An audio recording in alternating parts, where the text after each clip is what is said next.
Debo admitir que hace mucho que no abandonaba, Mm. literal, abandonar de abandono, un Ah. libro. Y encima me pasó con el libro Hmm. que elegí para el reto lector de Descalza Leo 2025. Quédate y te digo cuál es. Era la consigna del mes de marzo. Te voy a dar una ayudita. Tenía que ver con que en el título, el libro a elección, tuviera el nombre de algún lugar. Bueno, te doy una ayudita más. El libro que abandoné es de Bolaño. No me...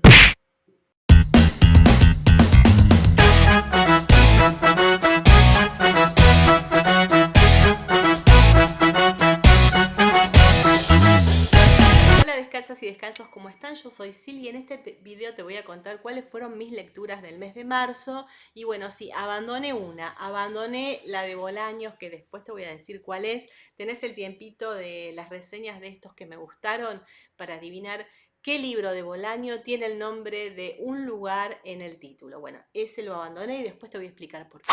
Pero hubo libros hermosos, maravillosos, como por ejemplo La Casa Limón de Corina Oprobae, que es una escritora rumana y que nos va a contar en este libro la historia de una niña que va creciendo, una niña a la que le pasan cosas y que mientras su vida va transcurriendo, mientras su infancia y su entrada a la adolescencia va pasando también el comunismo en Rumania, su país. Ella va a asistir a lo que vendría a ser a lo largo de su infancia la caída del régimen después de décadas a manos de un dictador rumano.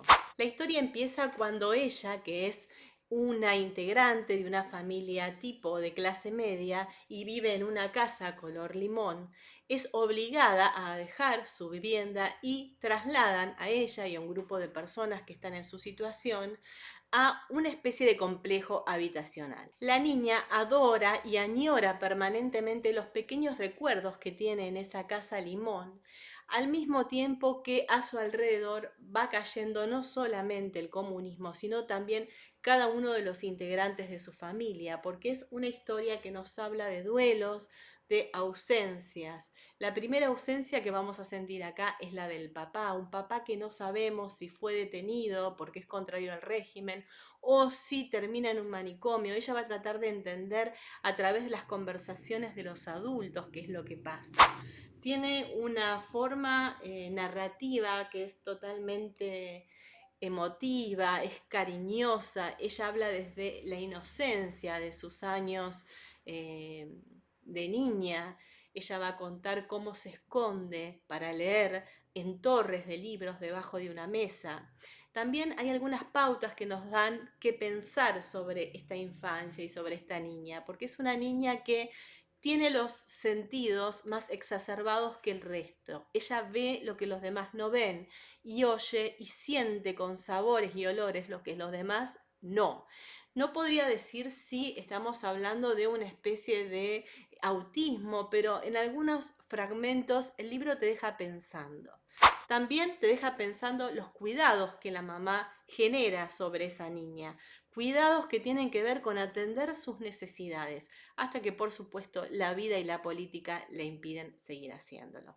Es un libro bello que tiene unas 240 páginas y que te va a enternecer el corazón y que además te va a llevar a googlear sobre la historia de Rumania, este país del cual hay tanto sobre el que aprender. Otro libro que leí y que me encantó es este, El mejor libro del mundo, que en realidad lo que hace Manuel Vilas, este escritor español, me hizo acordar mucho a la serie Envidiosa. De hecho, hay un reel en Instagram donde les hice un comparativo, porque Manuel Rivas lo que quiere hacer en este libro, que no es novela, no es ensayo, no son cuentos, son relatos sobre la vida, sobre la frustración del escritor, sobre las necesidades que tienen los seres humanos para desarrollarse, tiene que ver con ponerse un imposible. Él quiere escribir el mejor libro del mundo porque siente que está en desventaja respecto de los demás escritores. En realidad lo que hace Vilas de alguna manera es denunciar un poco el circuito literario. Él dice que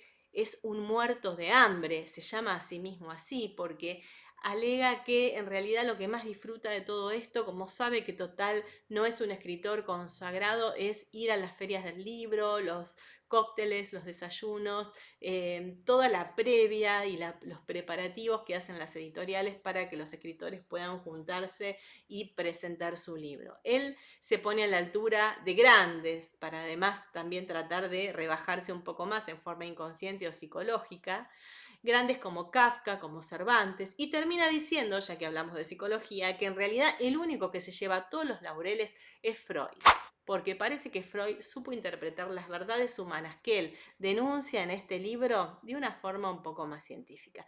Él lo hace con mucho sarcasmo y el lector se engancha a full con estas 600 páginas en las cuales no te aburrís ni un poquito. Otro libro maravilloso que leí en marzo fue Indócil, de la escritora Laura Ortiz Gómez. Lo que me encantó de este libro es que la escritora es colombiana.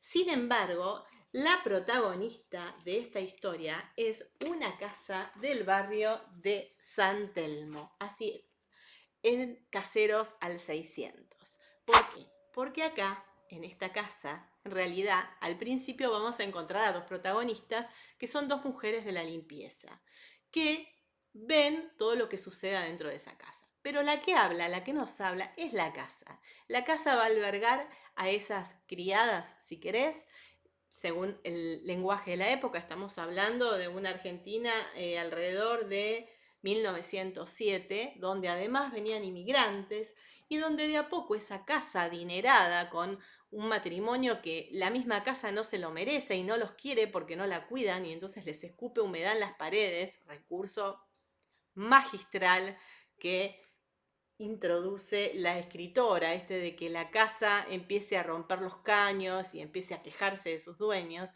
al tiempo que abraza a estas mujeres que limpian sus pisos y que barren sus ventanas, ¿no?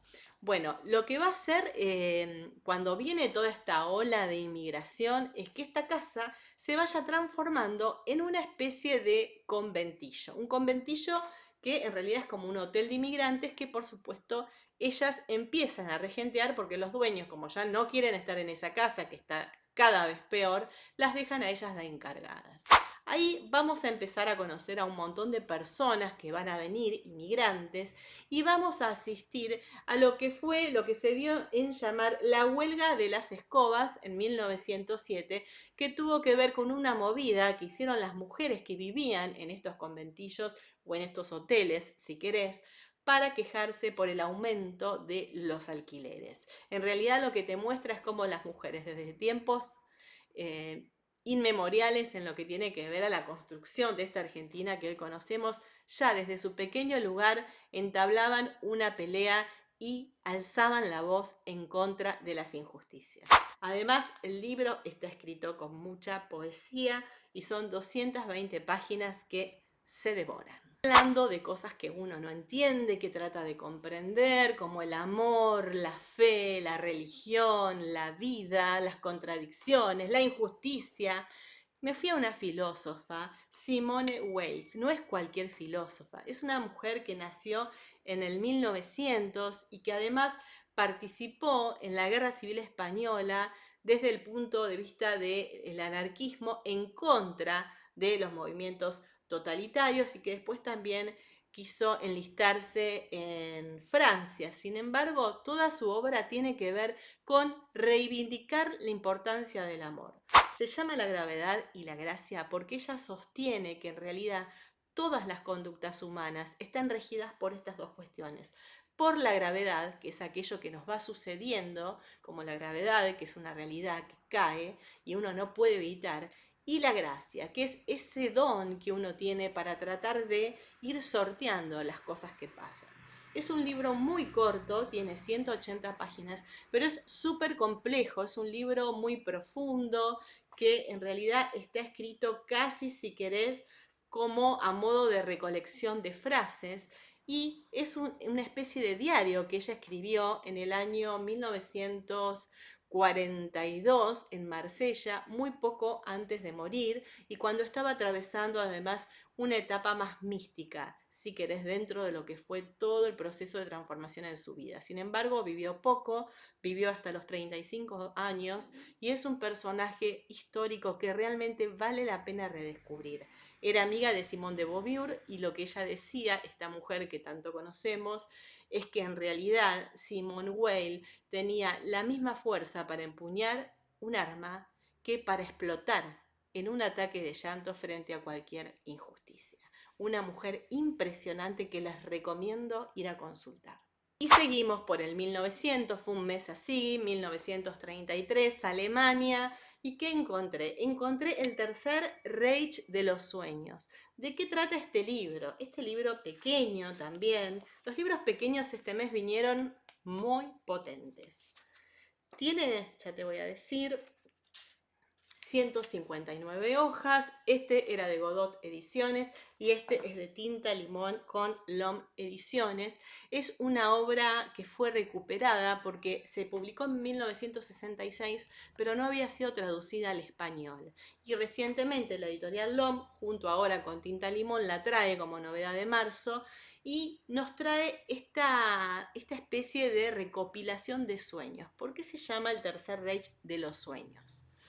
Porque es el Tercer Reich, es el momento, nosotros estamos en Alemania, te decía, en 1933, cuando se está generando el monstruo, se está generando esta horda totalitaria y la sociedad civil, los ciudadanos de a pie, empiezan a tener sueños, sueños que tienen puntos de vista que se van relacionando unos con otros. No son sueños individuales, son sueños que generan un mundo onírico colectivo y que tiene que ver con que van a ir descubriendo de a poco o sintiendo de a poco una sensación de encierro, de ensilenciamiento. Van a sentir los nuevos estigmas sociales, la vigilancia estricta.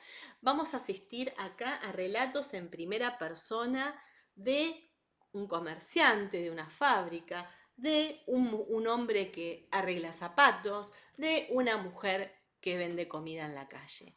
Sin embargo, más allá de las distintas clases sociales, va a haber un hilo común que va a ir mostrando cómo la psiquis de las personas que estaban sometidas a este régimen que se empezaba a crear tenían estos puntos en común y se iba formando un temor que paralizaba al ser humano, al ciudadano, mejor dicho, y que lo hacía mantenerse en un estado de silencio y en forma expectante, como un testigo silencioso de todo lo que empezaba a ocurrir. Hablando de historia, te voy a mostrar una novela histórica que me encantó, que tiene magia, tiene amor, tiene arte, y es La Mesa Herida, que está escrita por Laura Martínez Belli y se llama La Mesa Herida como un cuadro de Frida Kahlo. Pero no es cualquier cuadro, es el cuadro por excelencia donde Frida retrata la traición que observó de parte de dos seres queridos, los que más quería y los que más la cuidaban. Sí, la traición de Diego Rivera, ¿con quién? Nada más y nada menos que con su hermana Cristina, la única que estuvo siempre al lado de ella desde que ese tranvía arrebató parte de su cuerpo. En esta historia vamos a asistir a parte de realidad y parte de ficción. Este cuadro, La Mesa Herida, fue perdido, desapareció. Es el día de hoy que no se sabe dónde está, aunque hay algún señor que dice en Londres que él lo tiene, pero después les voy a explicar por qué no dicen que en realidad no es el verdadero. En realidad lo explica también muy bien la autora. Desapareció en Varsovia en el año 1955, que fue la exposición que se hizo allí, donde asistió Frida y Diego Rivera. Ese cuadro desapareció y era odiado por Diego, porque el cuadro era espantoso. Se los voy a poner por acá.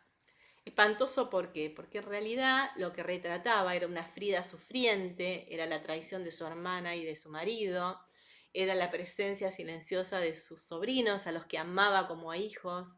Ese cuadro tiene imágenes que tienen que ver con los abortos espontáneos que ella sufrió. Bueno, la realidad es que en este libro vamos a tener dos protagonistas, una Frida que nos va a contar esa historia y la otra protagonista, una mujer, Olga, que va a generar un hilo invisible con nuestra Frida y va a tratar de recuperar eso. En realidad va a ser capaz la causante de la desaparición del cuadro. Puede ser, te lo dejo ahí. Es una historia bellísima que tiene alrededor de 300, casi 400 páginas de Planeta y que, te digo, me fascinó. Está contada en dos tiempos históricos, en México en 1935 y en Moscú en 1947, y la parte de Moscú se extiende hasta la actualidad. Es un libro bellísimo, me encantó cómo está redactado, yo no conocía a esta escritora, me encantó cómo me agarró así de los pelos y me ubicó en esa casa azul de Frida, me hizo sentir los olores, los sabores, los colores, me hizo ver las rosas, me hizo sufrir su dolor en cada una de sus vértebras. Es un libro muy, muy lindo, adorable, entretenido, histórico y bueno, nada, tiene un cierre que es muy emotivo también, es un broche de oro, así que si pueden leerlo, léanlo. Bueno, ¿adivinaron cuál era el libro que dejé en marzo? Bueno, es este, Nocturno de Chile de Bolaños. Les voy a explicar por qué. Porque debo reconocer, me van a odiar muchos, pero a mí Bolaño me agobia un poco en su forma de escribir. No es el escritor que más me gusta. Sus detectives salvajes en algún momento también, hace años, muchos años, no podría hablar bien de eso ahora porque no lo recuerdo, pero sí recuerdo que lo abandoné también. Evidentemente no toca mi fibra íntima, pero sé que es una buena obra. Es una obra que tiene que ver con retratar el Chile de la dictadura, ¿no? El anterior, cuando se estaba por generar la dictadura, y después nos cuenta sobre la dictadura, pero ya también desde Europa, porque el protagonista en un momento es un sacerdote, ¿no es cierto? Que es del Opus Dei. Entonces, lo que a mí no me gustó la temática, yo quería saber sobre la dictadura en Chile, pero no me gustó esto que Bolaño debe querer generar, que es hablar del silenciamiento que había en esa época. Qué mejor que un sacerdote del Opus Dei para generar ese silenciamiento, que encima ni siquiera era voluntario, era si querés, porque el tipo estaba en otra cosa. Él quería ser traductor, quería ser escritor, quería hacer grandes críticas de libros y hablar 70 idiomas, y bueno, en todo eso se iba su vida. En el medio, Bolaño te va dando pinceladas suaves de lo que va sucediendo, vos tenés que ir decodificando. Después hay una parte donde a ese personaje lo mandan a España y este sacerdote, su misión allá es tratar de preservar las iglesias de la caquita de las palomas, los monumentos históricos. Bueno, entonces en eso se le va un poco la vida. La tercera parte es la que no llegué, que dicen que es la más interesante, donde denuncia un poco más esto con una visión más crítica, ¿no? Este silenciamiento de que mientras había desaparecidos, ellos estaban jugando, no sé, al truco y bebiendo brandy y hablando de grandes escritores encerrados en un ostracismo donde al lado de ellos sucedían las peores vejaciones. El tema es que no llegué, no sé si fue porque tuve muy buenas lecturas como las que les mostré. La verdad es que no llegué. Si ustedes leyeron Nocturno de Chile, los leo en los comentarios, me cuentan, me dicen si hice bien o si tengo que retomarlo en otro momento. Espero que les haya gustado estas recomendaciones. Si te gustó, ponele like, comentá, suscríbete. También suscríbete a mi canal de podcast y audiolibros Descalza Leo en YouTube, donde te voy contando algunos de estos libros, leyéndote algunos fragmentos. Y como siempre te digo, nos vemos en las demás redes, TikTok, Instagram y bueno, todas esas que andan por ahí. Que tengan el mejor de los días, de las noches, de las tardes. Chau, chau.